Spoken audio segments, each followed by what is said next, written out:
Vamos a orar por esta palabra que el Señor puso en mi corazón para que pueda ser de bendición para todos.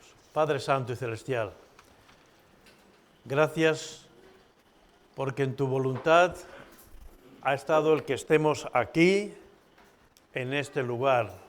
Y como hemos cantado, si no te hubiéramos conocido, estaríamos seguramente en otro lugar. Pero sabemos que aquí hay la bendición de Dios.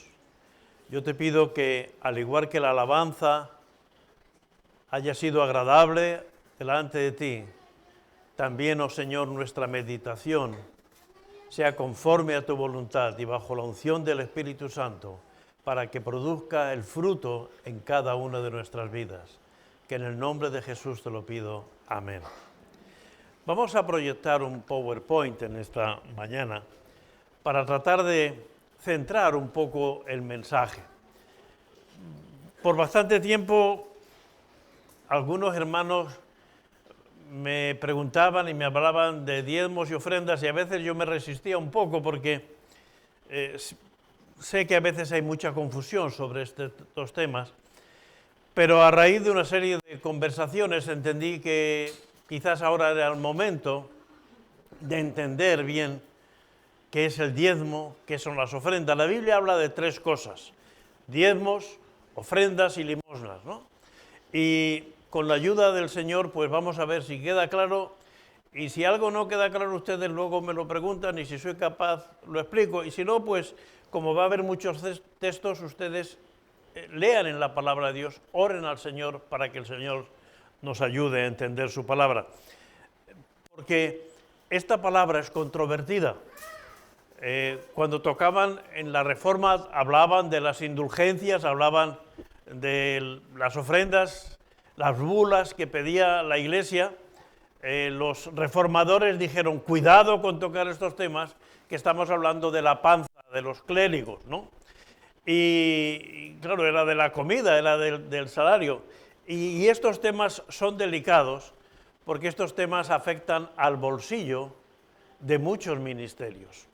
Y por eso es importante tener claro, para que ni nadie nos engañe, ni nadie nos despíe de la palabra del Señor. Vamos a tratar con estas diapositivas de explicar un poco el contexto en el cual el Señor habla. Pasamos a la siguiente diapositiva. En el pueblo de Israel, cuando leemos el libro del Éxodo, del Levítico, de Números, de Deuteronomio, había dos partes importantes: el año sabático y el año de jubileo. Esto está en Éxodo 23, 10 a 12, donde el Señor dice que 6 años estarás trabajando tu tierra, cultivando, cuidando tu ganado, cosechando el trigo, la cebada, el centeno, la oliva, la uva, pero el séptimo año tienes que dejar descansar la tierra. El séptimo año no se sembraba nada. El séptimo año no se recogía nada. Solo los pobres podían a lo mejor ir y recoger, y los ganados iban y se comían toda la fruta que había en el campo. El séptimo año era de descanso para la tierra. ¿Y de qué vivían? Bueno, el Señor había prometido que si el pueblo era fiel, el sexto año habría una cosecha tan grande que podrían vivir el séptimo y el octavo año, porque el séptimo sembraban, pero no recogían hasta el siguiente. Y luego estaba el año de jubileo. Cada 7 años había un año sabático, y cada 7 veces 7, es decir, 7 por 7, 49, esto está en Levítico 25, del 8 al 11, 7 por 7, 49, al siguiente año, el año 50, era el año del jubileo. El año del jubileo, el año del júbilo, de ahí viene la palabra jubilación, ¿no? Por eso la gente está tan contenta cuando se jubila, ¿no? Porque ya no tiene que trabajar más, ya está de jubileo. El año del jubileo era muy importante. El año del jubileo, si alguien había empobrecido, si alguien se había quedado sin su tierra porque había venido una enfermedad, porque había venido una crisis, esto lo refleja muy bien el libro de Ruth, ¿no? O por la hambruna se habían tenido que ir. El año 50, la tierra volvía a la familia que la poseía. Con esto se conseguía que si los padres habían sido malos administradores o habían tenido una crisis, los hijos no heredaban la crisis, los hijos volvían a tener la propiedad. En el pueblo de Israel, la tierra no era de las personas, la tierra era del Señor y el Señor la había distribuido.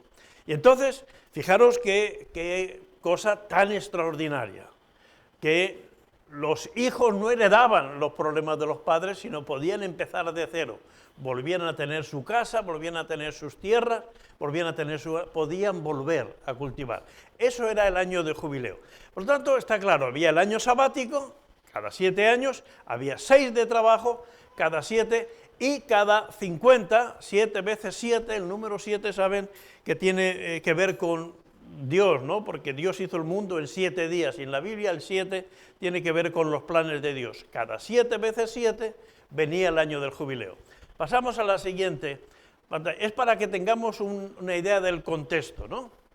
Levítico 25:4, el 7º año la tierra tendrá descanso, reposo para Jehová, no sembrarás tu tierra ni podarás tu viña. Este es el texto que dice. Y Levítico dice, y santificarás el año 50 y pregonaréis libertad en la tierra a todos sus moradores. Ese año será de jubileo. Ese año, si alguien estaba trabajando, había tenido que venderse como esclavo, quedaba libre. Ese año, si las deudas quedaban zanjadas, era un año de jubileo porque todo el mundo estaba en paz con Dios. Por lo tanto, era un año muy importante, ese año 50 del jubileo. Pasamos a la siguiente pantalla. El año sabático, y la gente ahí tumbada tranquilamente y tal. El pueblo tenía que ahorrar, tenía que almacenar el grano, el aceite, el vino de esos 6 años, y el 7º no había cosecha, pero no era para estar tumbados en la paja, no, descansaba la tierra. Pero la gente tenía otros trabajos, hacer pozos, para que hubiera agua para las siguientes cosechas. La gente tenía que despedregar los campos para que fuera mejor la tierra, poner cercas para que no entraran las bestias en el sembrado, para que los animales no se escaparan. El descanso era para la tierra. Dios quería enseñar, así como las personas descansaban el 7º día, pues también la tierra tenía que descansar ese 7º día. Pero no era un año que nadie hacía nada, ¿no? Había otros trabajos, pero no eran trabajos productivos, eran trabajos para preparar las cosas. Pasamos a la siguiente diapositiva. Bueno, es muy fácil, ¿verdad? Si teníamos 10 medidas de cosecha, pues todos sabemos lo que es la 10ª parte, ¿verdad? Pues era una. Y si teníamos 10 animales que habían nacido, pongo 10 porque es el número más fácil, ¿no? Pues si eran 150 serían 15 y si eran 20 serían 2, pero pues esa parte el Señor dice que esa parte era suya. Eso es el diezmo, la 10ª parte. Y por lo tanto, fuera de agricultura, fuera de ganadería, esa es la 10ª parte que el Señor dice que esa parte correspondía al Señor. Y iremos viendo cómo se aplicaba ese diezmo y ver cómo nosotros podemos aplicarlo, porque que yo sepa aquí no hay ningún ganadero, ninguno de ustedes, yo tampoco, criamos ganado, ni somos agricultores, no sembramos trigo, ni centeno, ni olivas, ¿no? Por lo tanto, ¿cómo aplicamos esto en nuestra vida? ¿Cómo tratamos de ser prácticos en la palabra del Señor? Pasamos a la siguiente. Una cosa muy importante es que la ofrenda en el pueblo de Dios no era para producir riqueza, sino para que no hubiera pobreza. Desgraciadamente, muchos desde el principio han interpretado esto mal, que la ofrenda hacía que se enriquecieran unos. En aquel tiempo los sacerdotes o los sumos sacerdotes. Hoy en día, ¿cuántos ministerios se están enriqueciendo por una mala aplicación de los principios de la palabra de Dios? Pero fijaros que la ofrenda del Señor era de tal forma que al año 50 todas las deudas estaban pagadas, todo el mundo volvía a tener su propiedad, todo el mundo volvía a tener la tierra. Esto no hay filosofía, no hay comunismo, no hay socialismo que sea capaz de poner unas leyes tan igualatorias que las que están en la palabra de Dios. La gente está buscando soluciones a la pobreza y tal. Si la gente aplicara los principios de la palabra de Dios, la pobreza estaba erradicada. Lamentablemente, ni eso pasa en los incrédulos, pero a veces en los creyentes. ¿Cuántas veces vemos ministerios o que la gente habla de la teología de la prosperidad? Ministerios que prosperan, pero realmente la ofrenda en el pueblo de Dios nunca era para producir riqueza a nadie, sino para que no hubiera pobreza. Y lo vamos a ir viendo. Y la última diapositiva dice, está claro que la secuencia en Israel era de 7 años.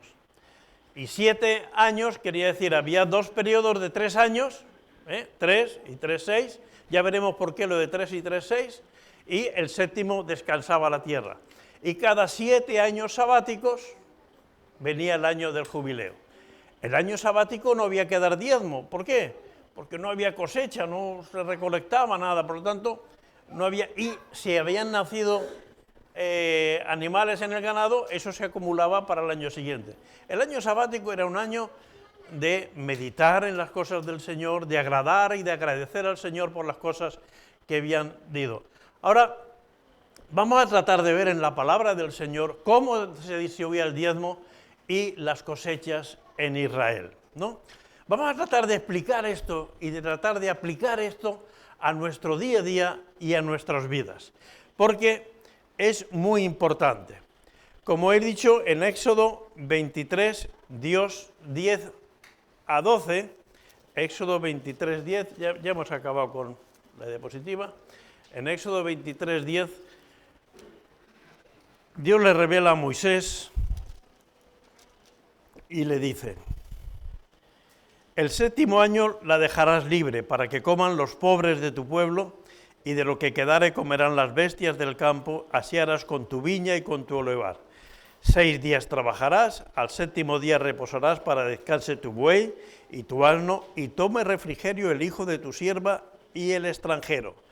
Y todo lo que os he dicho, guardadlo, y el nombre de otros dioses no mentaréis ni salirá de tu boca. El domingo, el sábado, en realidad los judíos celebraban el Shabbat, era muy importante, no se trabajaba, se cocinaba el día de antes y se comía la comida el Shabbat, pero no se calentaba, se comía así. Fijaros, para poner un ejemplo, los hoteles hoy en día en Israel que intentan vivir el Shabbat tienen un ascensor que se llama el ascensor del Shabbat. ¿Para qué era ese ascensor? Ese ascensor significa que no tienes que tocar, no tiene ningún botón, no tienes que llamar, porque en teoría llamar al botón es hacer un trabajo para conseguir un provecho, ¿no? Que venga el ascensor. Pues no, el ascensor, si el hotel tiene 5 pisos, está todo el rato bajando, llega a la planta baja, tú te subes, y si vas al tercero, no tienes que hacer nada, no hay botones. El ascensor sube el primero, sube el segundo, y cuando sube el tercero se abre y tú te sales. Es decir, el sábado era un día de descanso para todo el pueblo de Israel. Así quería el Señor que entendieran que ese día era para meditar en el Señor, para orar, para compartir con la familia, con los hermanos, para ir a la sinagoga y todas esas cosas. Algunos piensan que el diezmo era para mantener el templo. No, tampoco el diezmo es para mantener el templo. Para mantener el templo el Señor puso el medio siclo. Medio siclo era una moneda, como hoy diríamos, era una moneda de plata, hoy equivaldría a 5 o 6 euros, pero como si hoy dijéramos, pues 5 euros, ¿no? Era que cada persona daba 5 euros al año para sostener el templo, para la leña de los sacrificios, para el aceite, para todas esas cosas. Pero eso era 5 euros al año que daba todo israelita. Y eso está en Éxodo 38, 26, ¿no? El medio siclo, medio shekel, que dicen los judíos. Por lo tanto, el templo tampoco se mantenía de los diezmos. En el Nuevo Testamento es verdad que no se habla del diezmo. Jesús solo menciona 2 veces el diezmo para hablar de lo mal que los fariseos estaban usando el diezmo, y que estaban usando el diezmo para diezmar sobre las cosas que ellos querían, pero no sobre las cosas que ellos no querían, ¿no? Es decir, dando una interpretación. Y es verdad que los apóstoles en ningún momento hablan del diezmo. Por eso, a veces hay confusión en la iglesia cristiana si se debe aplicar el diezmo, si no se debe aplicar el diezmo, si está anulado, porque bueno, hay cosas del Antiguo Testamento que no practicamos nosotros, no hacemos sacrificios de animales, los hombres no nos circuncidamos, tampoco podemos casarnos con más de una mujer. Es decir, hay muchas cosas que en el Antiguo Testamento estaban que hoy en día no están. Entonces, ¿cómo aplicamos este principio del diezmo de Dios a la luz de la palabra del Señor? Vamos a tratar de ver cómo lo aplicaban en el Antiguo Testamento, porque es importante saber lo que entendió y lo que hacía el pueblo de Dios, lo que Dios había revelado, para ver cómo tenemos que aplicarlo nosotros hoy. Como he dicho, los 6 años estaban divididos en 2 grupos de 3. El primer año se tomaba el diezmo, cuando llegaba el tiempo de la cosecha, allá por el mes de septiembre, que ya se había recogido todo, entonces pues la familia sabía que tenía tantos kilos de grano, o tantos kilos de aceitunas, o tantos kilos de uva, o tantos animales que habían crecido. Y entonces sabía cuál era el diezmo que tenía que recoger ese año, ¿no? Entonces, si leemos Deuteronomio, capítulo 12, versículo 11, dice así la palabra del Señor. Y al lugar que Jehová vuestro Dios escogiere para poner en él su nombre, allí llevaréis todas las cosas que yo os mando, vuestros holocaustos, vuestros sacrificios, vuestros diezmos, las ofrendas elevadas de vuestras manos y todo lo escogido de los votos que hubierais prometido a Jehová.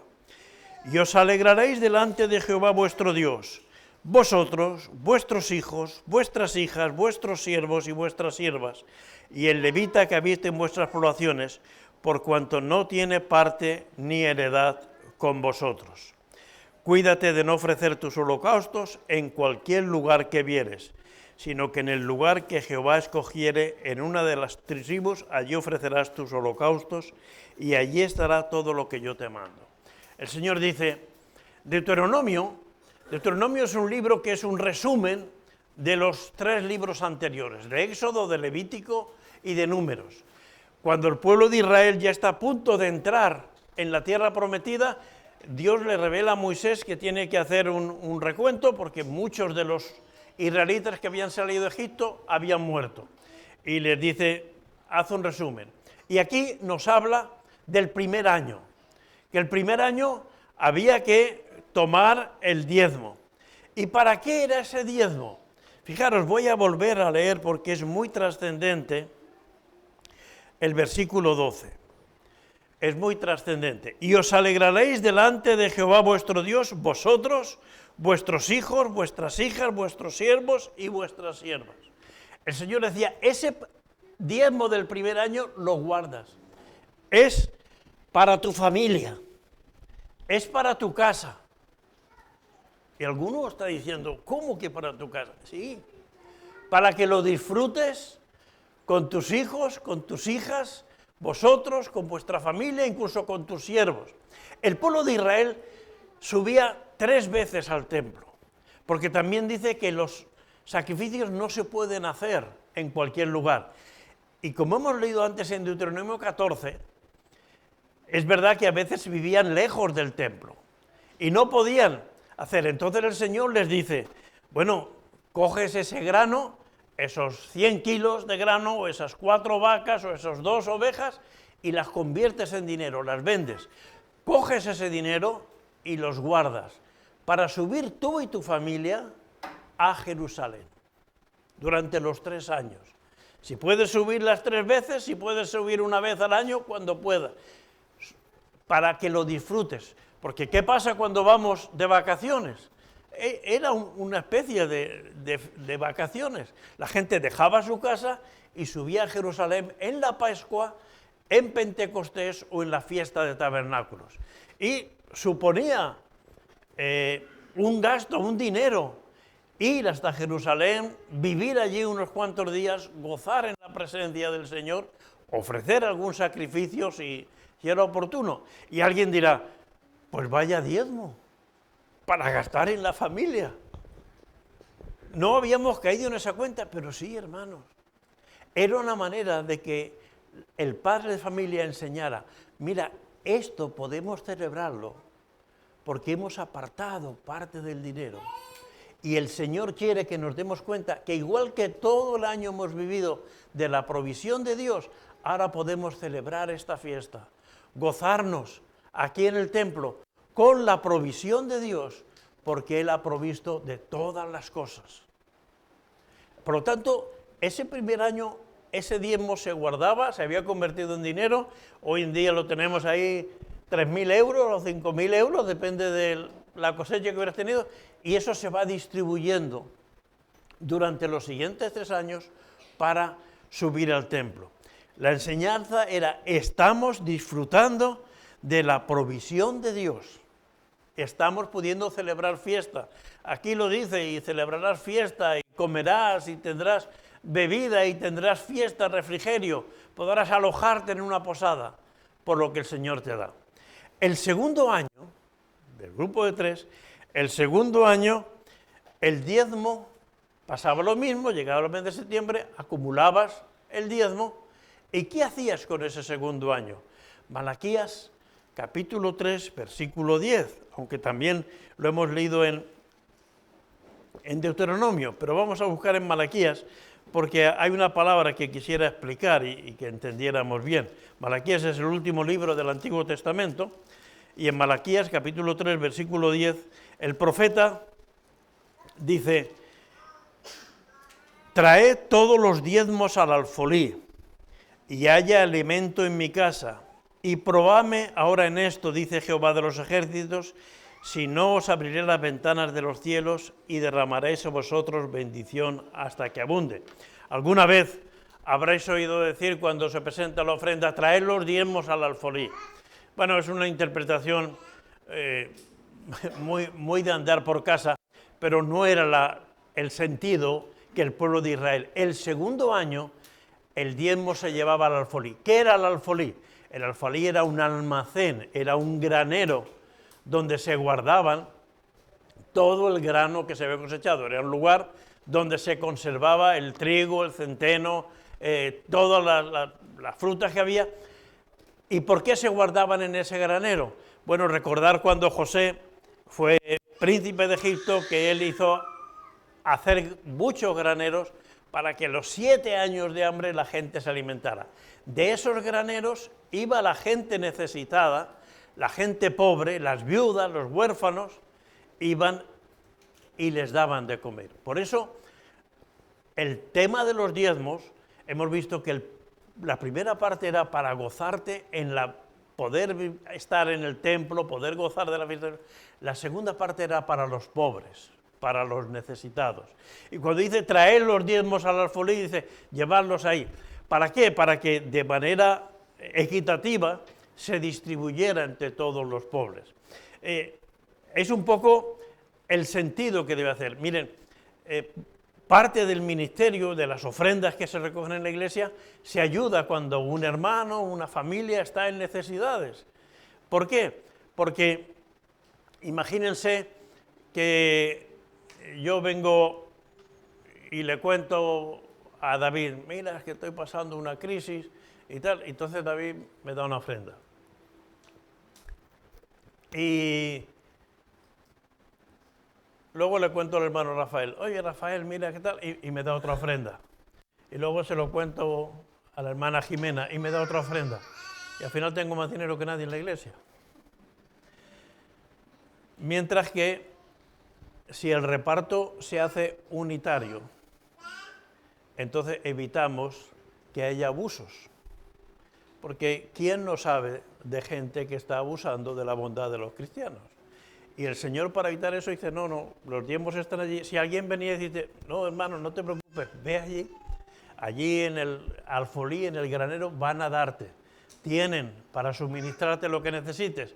Si se había vendido un animal, allí había dinero para que también se diera un poco de dinero para que pudieran comprar.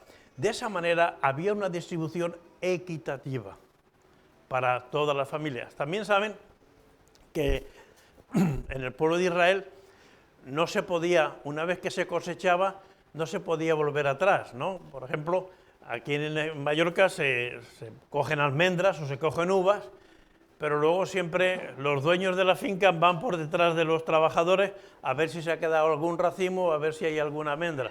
Eso estaba prohibido por el Señor. El Señor decía, déjalo, si ha quedado así, que vengan los pobres y eso se lo puedan llevar. Y eso era así como se hacía. Por lo tanto, el primer diezmo era para la familia, el segundo se llevaba al alfolí para los pobres. ¿Y qué se hacía el tercer año? El diezmo del tercer año. Deuteronomio 14, 28 a 29. Lo leyó Ricky hace un rato, ¿verdad? Deuteronomio 14, 28 a 29. Porque es muy importante que vayamos entendiendo la palabra del Señor. Deuteronomio 14, 28 y 29 dice, al fin de cada 3 años, es decir, al tercer año, sacarás todo el diezmo de tus productos de aquel año y los guardarás en tus ciudades. Y vendrá el levita, que no tiene parte ni heredad contigo, y el extranjero, o el huérfano, o la viuda que hubiera en tus poblaciones, y comerán y serían saciados. El tercer año era para los levitas, para los sacerdotes. Ellos se dedicaban a enseñar la palabra de Dios. Hoy en día era para los ministerios, pero no todos los diezmos eran para los ministerios el tercer año. Cada 3 años había un diezmo que era para sostener a los levitas, a los sacerdotes, a los pastores. Por lo tanto, está claro, y este ciclo se repetía cada 3 años. 3 años, otra vez el cuarto año volvía la familia a recuperar y podían seguir asistiendo a la fiesta de la Pascua, a la fiesta de la cosecha o a la fiesta de tabernáculos, ¿verdad? Y así el pueblo se gozaba y se deleitaba y decía, esta es la provisión de Dios. Y nadie estaba enriquecido. Los sacerdotes tenían su parte. Por lo tanto, cuidado con los que dicen que los diezmos son para los ministerios. No han leído la Biblia. O la han leído solo la parte que les conviene. O han cogido algún trozo de algún versículo. Pero esto que estamos viendo es cómo se distribuía el diezmo cada 3 años en el tiempo, en el pueblo de Israel. Y al año 50, pues entonces se recuperaban las tierras, se recuperaban las propiedades y la gente volvía a empezar. Por eso, nunca las ofrendas, los diezmos, servían para enriquecer a nadie. Era para que hubiera equidad, es para que hubiera abundancia para todos, para que no hubiera pobres, para que no hubiera necesitados que no pudieran comer. Es una mala interpretación que algunos se enriquezcan con las ofrendas de los más pobres. Yo creo que eso es pecado, que eso es robar a Dios. Como decía Malaquías, ¿robará el hombre a Dios? ¿En qué me habéis robado? En vuestros diezmos, cuando no hacemos un reparto equitativo, cuando abandono a mi familia o cuando abandono la iglesia. El Señor lo dice, lo hemos leído en Deuteronomio 14, no en cualquier sitio podéis ofrecer sacrificio. Yo sé que hay gente que cree que se puede seguir la vida cristiana por internet, que como Dios está en todas partes, podemos servir al Señor sin estar en la iglesia. Hermanos, no se engañen, eso no es conforme a la voluntad ni la palabra de Dios. Léanlo bien, el Señor dice, ¿dónde tienes que vivir la vida de la fe? Por supuesto es en todos los días, pero congregados en la reunión de los santos es donde el Señor va a traer bendición y vida eterna. No olvidemos que Dios no necesita nuestro dinero. Hermanos, Dios no necesita mi dinero ni necesita el tuyo, sino Dios necesita hombres y mujeres que quieran obedecerle y servirle.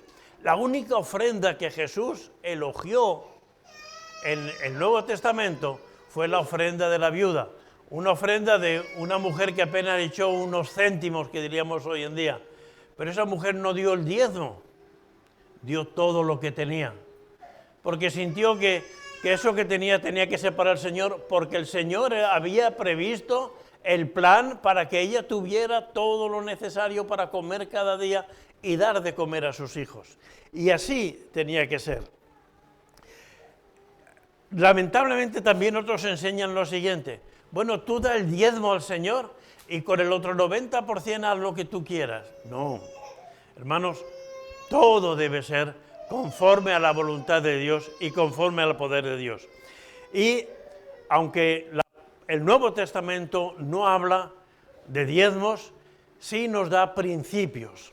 Es verdad que eso no está en ninguna petición de Pablo o en ninguna petición de Pedro o de Santiago, pero sí nos da principios para entender cómo aplicar el tema de la economía, un tema importante, un tema trascendente en la Iglesia, en nuestra vida, en el día a día.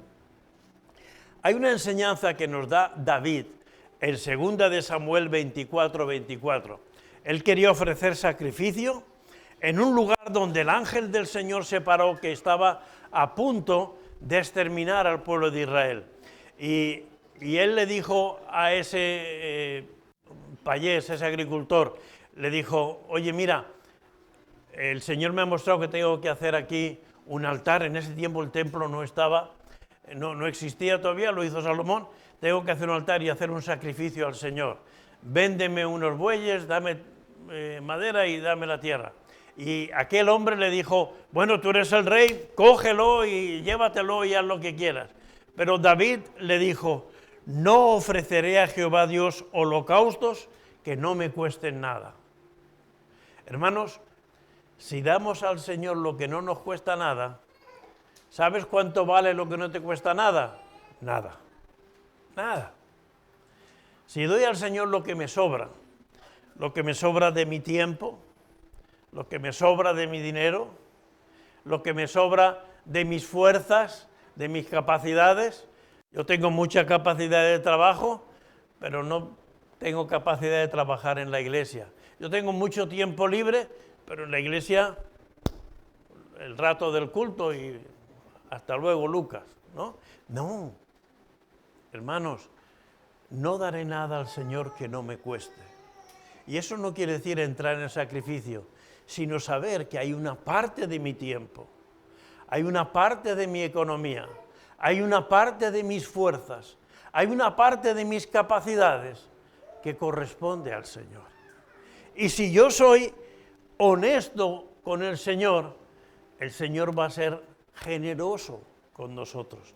No por un tema de te doy y me das, sino porque Dios es un Dios bueno. Como he dicho, vamos a leer algunos versículos del Nuevo Testamento para entender un poco más esto. Segunda de Corintios, capítulo 9, versículos 5 al 8. El apóstol Pablo enseñando a los corintios sobre cómo ofrendar y cómo servir al Señor. Y aquí ya sí estamos en el Nuevo Testamento, por lo tanto nos afecta más directamente. Pero nunca hay contrariedad entre el Antiguo y el Nuevo Testamento. No hay lucha, no hay diferencia. 2 Corintios 9:5.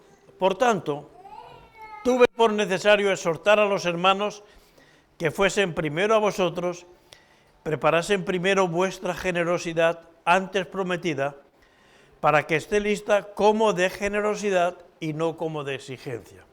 Él va a hablar de la ofrenda y dice, no es una exigencia.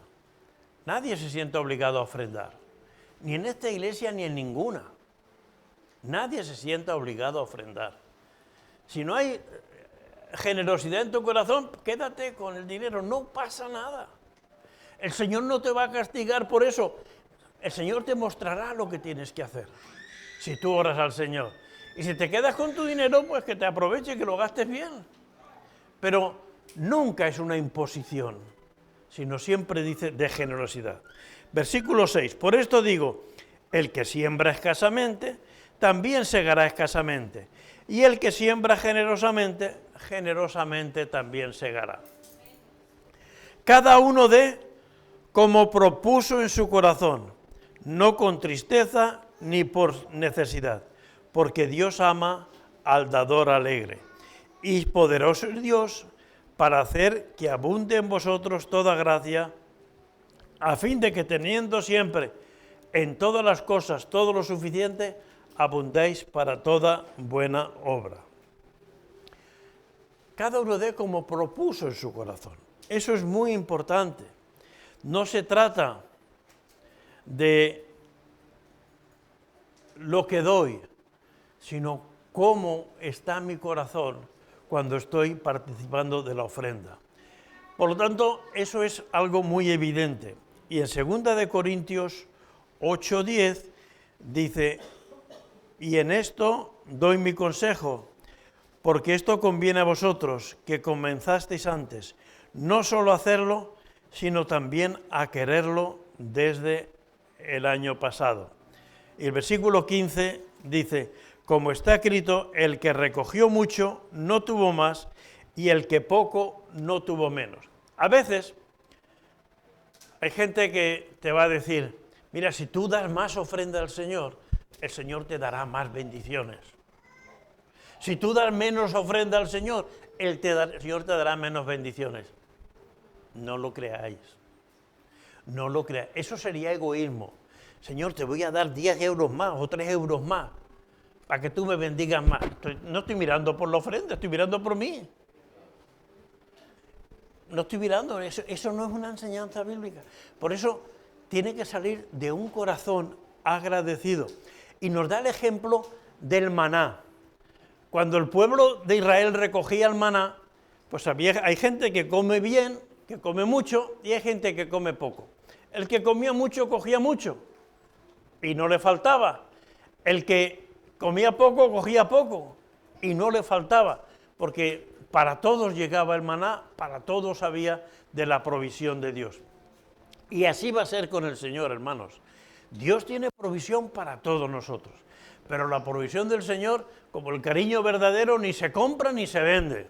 La provisión del Señor es de gracia. Y queda de parte nuestra el ver cómo estamos ofrendando al Señor. En 1 Corintios 16, versículo 1 y 2, Pablo, que estaba enseñando a esta iglesia de los Corintios, dice, en cuanto a la ofrenda para los santos, haced vosotros también de la manera que ordené en las iglesias de Galacia. Cada primer día de la semana, cada uno de vosotros ponga aparte algo, según haya prosperado, guardándolo, para que cuando yo llegue no se recojan ofrendas. Pablo podía tardar meses, a veces hasta algún año en llegar. Y él decía, bueno, pues al igual que os acordáis de aquellas ofrendas, cada 3 años se guardaban y se ministraban. Él decía, cada primer día de la semana que cuando reunís, vosotros ponéis aparte, ponéis en una bolsita, porque aquello tiempo no había mucho, en una bolsita el dinero. Y cuando yo venga, pues entonces entregáis el dinero que el Señor haya puesto en vuestro corazón y yo lo llevaré. En este caso Pablo estaba buscando dinero porque había una gran hambruna en la zona de Israel, en la zona de Jerusalén. En Grecia, en Corinto había abundancia, pero en Israel había pobreza. Y esa ofrenda la iba a llevar allí. Pero Pablo dice, ir apartando, para que no sea cuando llega el apóstol Pablo, venga todo el mundo a ofrendar. No, la ofrenda se va haciendo cada día. Hoy en día, las iglesias también necesitan levantar ofrendas y necesidades. ¿Por qué se recogen ofrendas? Hoy en día el templo no es como el templo de Jerusalén, que ya estaba hecho, que ya estaba construido, y con ese medio siglo se mantenía. Esta iglesia, por ejemplo, he querido hacer unos pocos números para que ustedes tengan. Esta iglesia necesita 100 euros cada día 100 euros para poder funcionar. ¿Por qué? Pues porque hay que pagar un alquiler, porque hay que pagar la electricidad, porque hay que comprar de vez en cuando unos ventiladores, unos aparatos, unas cosas. Mínimo necesita 100 euros cada día. Pero solo se recoge ofrenda algunos días. Sí, bueno, con eso hay que administrarlo. Pero hay unas necesidades, hay unos gastos y las ofrendas o los diezmos son para cubrir esas necesidades, ese material en la escuela dominical, ese material para los estudios bíblicos y tantas cosas que hay, ¿no? Una cosa que sé de algunas iglesias es que cuando tú dices, quiero ser miembro de la iglesia, muy bien, te vamos a preparar para el bautismo, mira, me tienes que traer tu nómina y te diré cuál es el diezmo que tienes que dar a la iglesia. Yo creo que aquí no la ha pedido a nadie todavía, ¿no? Bueno, si te piden eso, no lo des. Nadie tiene derecho a meterse en tu intimidad. Nadie tiene derecho. Y está claro que cuando el pueblo de Israel vivía en Israel y la gente tenía su casa, tenía su tierra, no había muchos gastos. Pero creo que ustedes tienen que pagar un alquiler o pagar una hipoteca y pagar la electricidad y pagar unas cosas. Por lo tanto, hoy en día, ¿cuál es el diezmo de las personas? ¿Lo que pone en la nómina o el dinero que te queda para vivir? Pues tú ora al Señor y que el Señor te muestre. Miren, el gobierno, como el gobierno no entiende de justicia ni nada, ¿saben qué hace? Cuando cobramos la nómina ya nos quita los impuestos. El gobierno no dice, oye, dame la parte de impuestos que tú crees que me toca pagar. No, el gobierno te los quita. Los que tienen nómina lo saben. ¿Verdad? Los que no tienen papeles, pues no se preocupen, cuando tengan papeles van a tener también impuestos. Pero Dios no nos quita nada, por lo tanto, que nadie te obligue, que nadie te diga que tienes que hacer, o si tu nómina son tanto, tu diezmo es tanto, no, tú tienes que delante del Señor ver cuánto tengo para vivir, porque si alguien, por poner números fáciles, tienes 1.000 euros, pero tienes 500 euros de alquiler y tienes que mandar 150 euros porque estás ayudando a tus padres en tu país y tienes 50 euros de gasto, a lo mejor te quedan 200 y pico o 300 euros. Si tienes que dar el 10% de 1.000 euros, te va a quedar sin comer a partir del día 10 del mes, ¿no? No sé si vas a aguantar muchos meses. Cada uno que ore al Señor. Sí que es cierto que hay parte de tu dinero, como hay parte de tu tiempo, como hay parte de tus fuerzas, como hay parte de tu propiedad, que es del Señor. Si tú lo reconoces bien, y si no lo reconoces, es tu problema. Ni el Señor lo necesita, ni el Señor te lo va a exigir. Es tú que de generosidad tienes que ofrecerlos. El Señor enseñó a Israel de tal manera que hubiera una distribución de las cosechas, una distribución de las riquezas, para que no hubiera miseria. Por lo tanto, no ofrendamos, porque digo, voy a ofrendar para que el Señor nos proteja. Eso sería egoísmo. Voy a ofrendar para que el Señor me dé más riqueza. Eso sería codicia. No, hermanos, no ofrendemos con el bolsillo, ofrendemos con el corazón.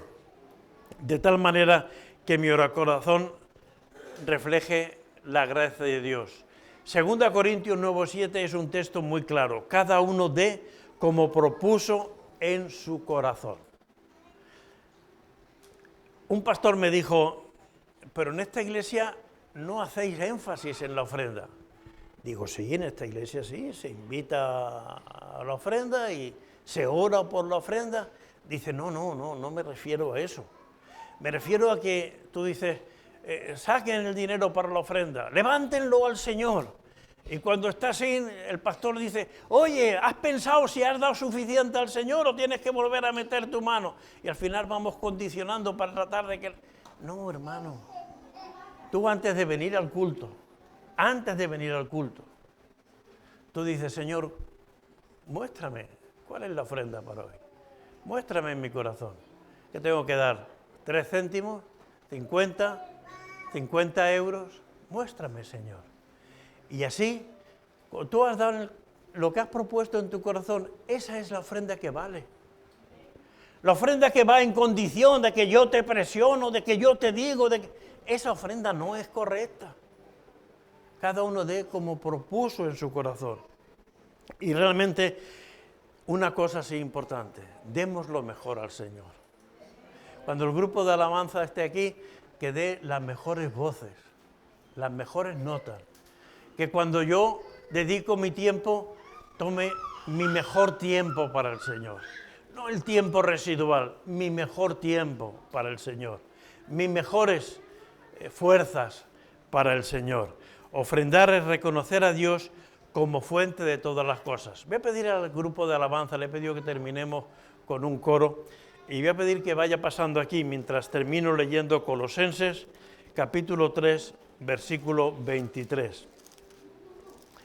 Y les invito a cantar este coro. Hay una frase en este coro que voy a decir que paren, y que ustedes decidan si la cantan o no la cantan. No se sientan obligados, piensen delante del Señor.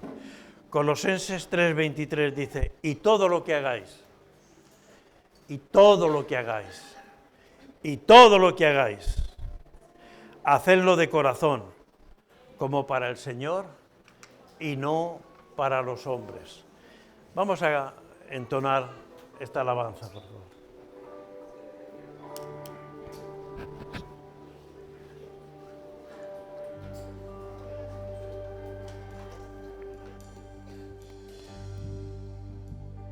Yo quiero más de ti,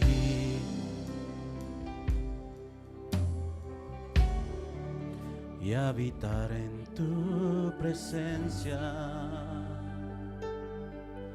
menguar para que crezcas tú, y cada día seré más como tú.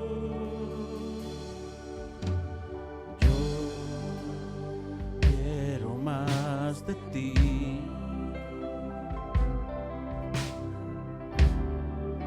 y habitar en tu presencia,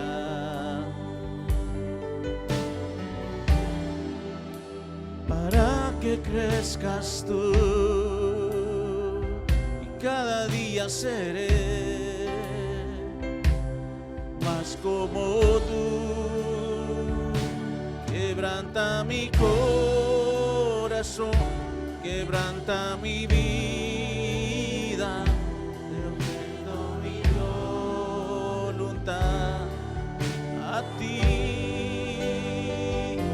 Todo lo que soy, Señor, todo cuanto tengo es tuyo. Yo quiero menguar para que crezcas tú. Todo lo que soy, Señor, todo cuanto tengo es tuyo. No lo cantes. Si no es verdad, no lo cantes. Porque ¿para qué sirve decir mentiras? Pero este coro expresa lo que el Señor quiere de nosotros. Quebranta mi corazón, quebranta mi vida. Todo lo que soy, todo lo que tengo es tuyo. Esa es la actitud del pueblo de Dios. Por lo tanto, te invito a cantar o a callar y reflexiona y ores si no lo sientes. Si crees que este coro no refleja la voluntad de Dios, no lo cantes. Nadie se sienta obligado. Esta es una manera de expresar libremente lo que el Señor siente. Vamos a repetir, por favor, el coro.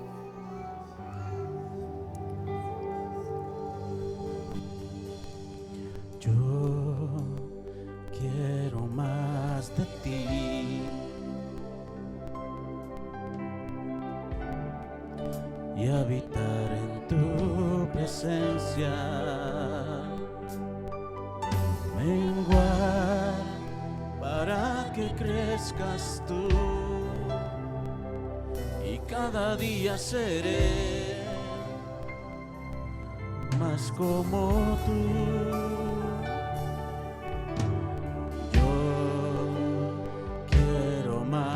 De ti,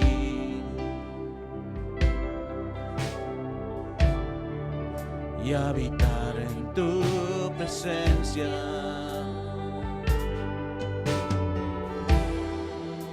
para que crezcas tú, y cada día seré más como tú.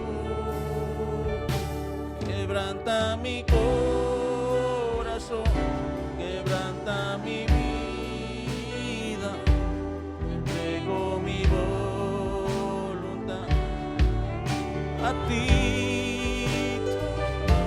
Todo lo que soy, Señor, todo cuanto tengo es tuyo. Yo quiero menguar para que crezcas tú. Quebranta mi corazón, quebranta mi vida, te entrego mi voluntad a mí. Todo lo que soy, Señor, todo cuanto tengo es tú. Yo quiero menguar para que crezcas tú. Yo quiero menguar para que crezcas tú. Yo quiero menguar para que crezcas tú. Señor y Padre Santo, ayúdanos a entender lo que tú quieres de cada uno de nosotros, para que no seamos rácanos contigo, para que no, Señor, estemos faltando a nuestro compromiso contigo. Ayúdanos a entender que la vida, que las propiedades, que las bendiciones que tenemos, todo viene de ti, y que seamos realmente fieles administradores de los dones y de las bendiciones de Dios. Que en el nombre de Jesús lo pedimos. Amén.